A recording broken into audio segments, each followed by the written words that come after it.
सिंधु माथरीअ जी कहानी, story of the Indus valley.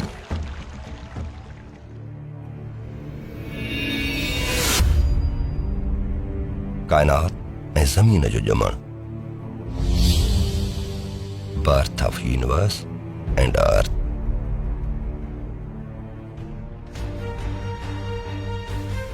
Sindhu माथरी ऐं सिंधु तहज़ीब जे जन्म जी कहानी हिकु अकेलो ऐं अलॻि वाक़ियो न आहे, पर उन जो पैदा थियण ऐं निसिरजण सॼी ज़मीन, कायनात ऐं तहज़ीब जे ॼम सां ॻंढियल आहे।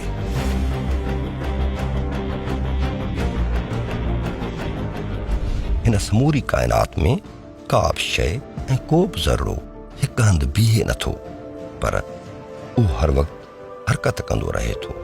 संदसि का बि हालत या रूप हमेशह हिकिड़ो नथो रहे, पर वक़्त ऐं हालतुनि जे आधार उहो पंहिंजी शिकिल ऐं जाइ मटाईंदो रहे थो ऐं हर दफ़े नयूं ख़ासियतूं हासिल करे या विञाए थो।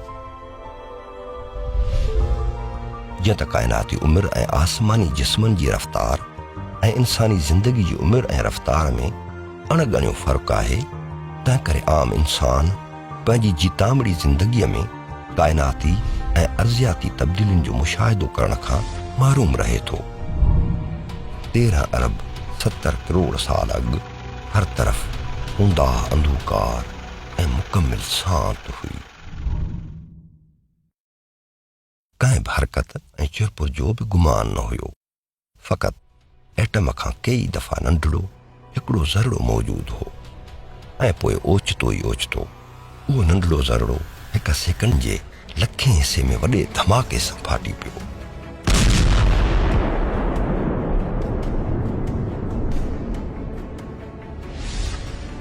उन धमाके सां जंहिं वॾी कुवत जनम वरितो, उहा हुई गर्मी यानी हीट ऐं तवानाई यानी एनर्जी। इन ई तवानाई ऐं गर्मीअ अॻिते हली सॼी काइनात खे रूप ॾिनो।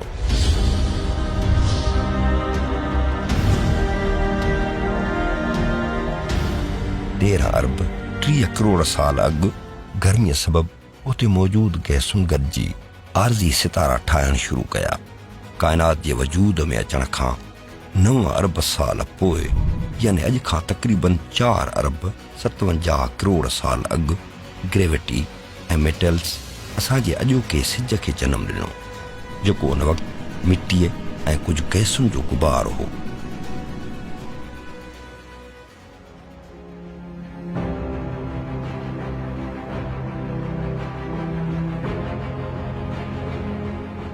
सिज हिकु नए सितारे तौरु जनम वरितो हो ऐं इन्हीअ जे चौधारी मिटी, गैस ऐं पत्थरनि जो तूफ़ान घुमी रहियो हुयो।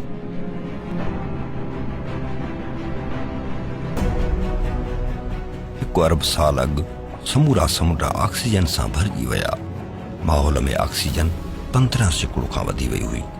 हाणे बहितर ऐं ॻुथियल ज़िंदगीअ लाइ माहौल साज़गार थी वियो।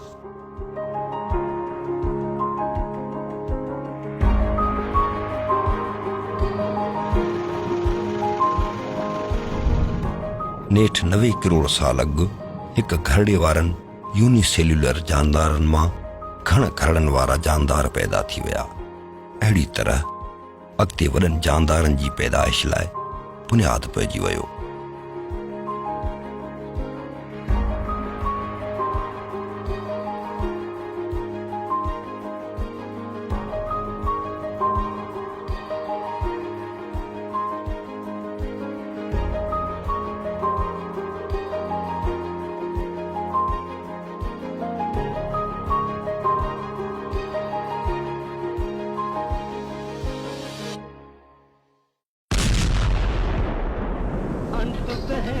खबर न काई रंगी रंग बनाया, अंत बहदी खबर न काई रंगी रंग बनाया।